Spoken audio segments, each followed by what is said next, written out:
often wondered about his stamina, how he could just keep going on and on and on like that. And then he once told me about his workout routine, his training routine, running those hills down in Mississippi on those deltas and burning out guys who'd come out to run with him, and, track guys, burning them all out and torturing himself.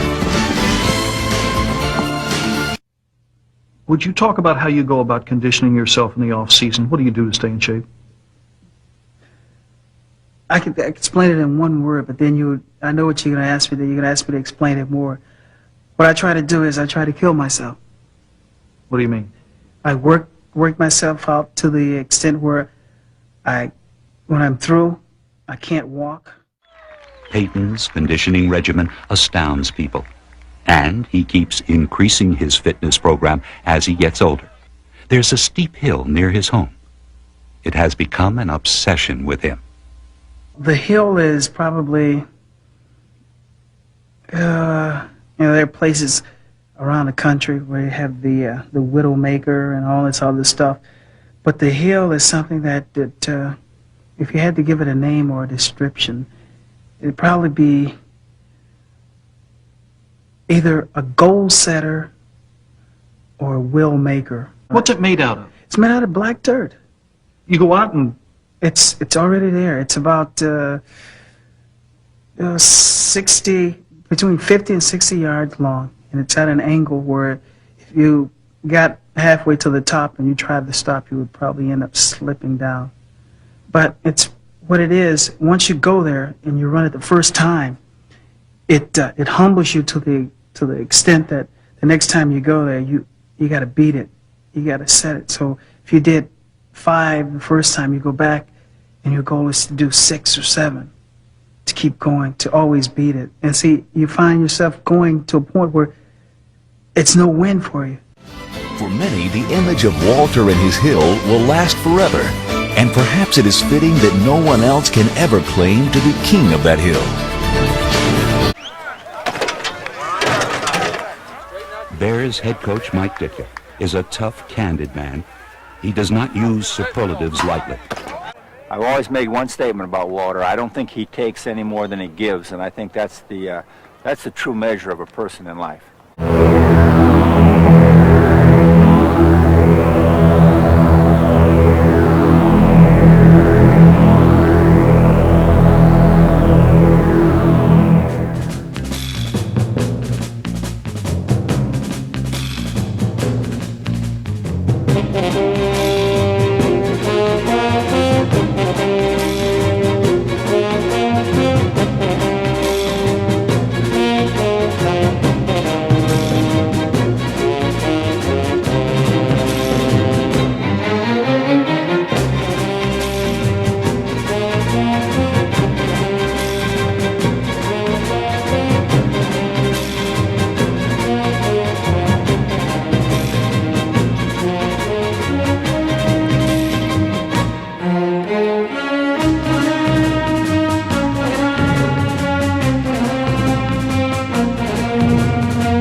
Who are your heroes? My father, my mother. One of Payton's best friends on the Bears is his backfield running mate, Matt Suhey. He's a tremendous person. He's the type of guy that you look at, if you got a problem, if something goes wrong, I know I could turn to him and he would help me out regardless of what it would take and the amount of money it would spend. He'd certainly be there in times of need, and he's certainly there when things are going very well. Incomparable athlete, business tycoon, solid citizen. Not bad for a boy who grew up in a small town in southern Mississippi. Could you talk about your childhood growing up in Columbia, Mississippi? Well, see, it was like, believe it or not, Disney World, because it gave me that opportunity to use my creative thinking, to imagine, to picture, and to use that part of me and to develop that. Whereas in today's time, what's happening now leaves little for the imagination. In other words, everything is all laid out, and you just more or less go through it methodically. Whereas I, growing up back then, I had to use my imagination to make fun, to visualize an army of Spanish guys coming at me, and I'm standing, in the sands, and I'm hiding and waiting until they get close, and then I start shooting or whatever. These type of things. And for me, it was, I wouldn't trade them for anything. Did you consider yourself poor when you were a child? Not at all. I feel, people, like as outsiders looking in, would have said I was poor. But for me, the situation that I was in, and with the love that I had, and being able at that time to visualize myself doing great things, it wasn't a matter of being poor, because it really didn't take much to satisfy us or to keep us content. Ditka took over the Bears in 1982. Before that, he was an assistant coach for the Dallas Cowboys. It took him 4 years with the Bears to reach the Super Bowl. It took him far less than that for him to appreciate Payton. Well, I think when I was an assistant coach in Dallas and watched him, I really never understood how great he really was until I got to meet him in person, see him in person, and see the things that he can do. I think you get a one-dimensional idea of Walter when you see him from afar, and that's that he's a great running back. I think he's the most complete football player I've ever seen. He runs, he blocks, he passes, he can kick, he could do anything we have to do. He receives the ball. He could probably play any one of maybe 3 or 4 positions, being receiver, running back, quarterback, and kicker. Payton gets this same kind of respect from his teammates, but they also appreciate him for his sometimes devilish nature. His sense of humor is outrageous. Matt Suhey can testify to that. Probably Walter's greatest gift is his ability to have the element of the prank and the surprise. He's tremendous at that. And not only that he's a prankster, but he delivers the lines and the ability to let the pressure off a person when things are going tough. I remember I dropped a pass. I broke my thumb late in the preseason a couple years ago, and I dropped a touchdown pass in the end zone, and he walked up to me, and I was pretty dejected about it. I was upset about it, dropped a clear open pass for a touchdown. He said, listen, you can always join the Army or you can get a paper out, one of the two.